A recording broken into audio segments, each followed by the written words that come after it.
I'm Jerlyn Itaw, former OFW from Saudi Arabia. 4 years din po ako naging OFW. So, paano ba ako na-involve sa ganitong industry? So, ako po yung tipong tao na dahil sa 4 years kong pagtatrabaho, na walang naipon, walang savings, na yung gusto ko nang mag-for good na hindi pwede pa kasi kulang pa yung pera ko. Kaya dumating sa time na nakapag-isip-isip ako, kailangan ko po ng dagdag income. Kaya sa hindi inasahan, may nakita po akong post sa Facebook.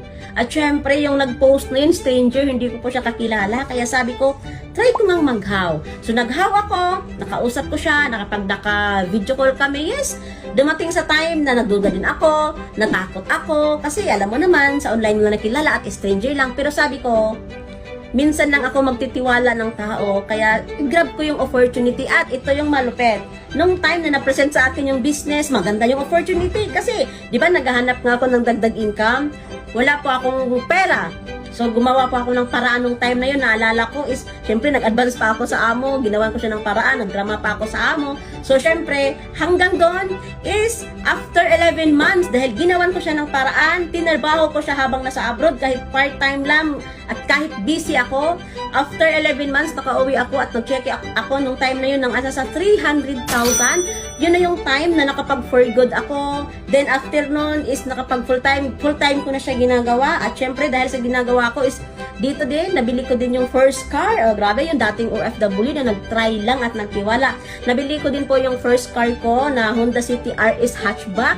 At nakapag-travel din po tayo abroad. At syempre, nakapunta na po tayo ng Hong Kong. Nakapunta na po tayo ng Macau, Korea, China. So, nakadalawang visits ako sa Hong Kong. At syempre, dito din tayo ginawang milyonaryo sa ganitong industry. So, sobrang nagpapasalamat ako. Kasi bakit? Nagsimula lang siya sa isang desisyon. Nagsimula lang siya sa isang desisyon kasi sabi ko, gusto kong magbago yung buhay ko. Hindi ako habang buhay na pwedeng magtrabaho abroad. Kaya minsan, kung may opportunity na dumadating sa buhay natin, kahit wala kang hawak, i-grab natin kasi malay mo, yung opportunity pala, yun pala yung magbibigay ng magandang buhay din sa'yo. Kaya ngayon, grabe yung nangyari.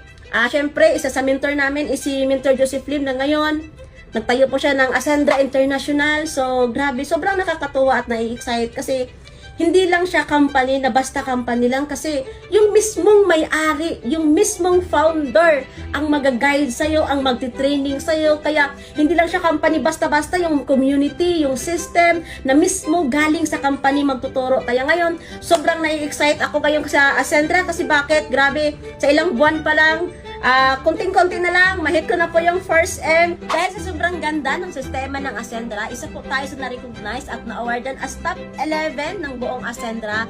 Ngayon,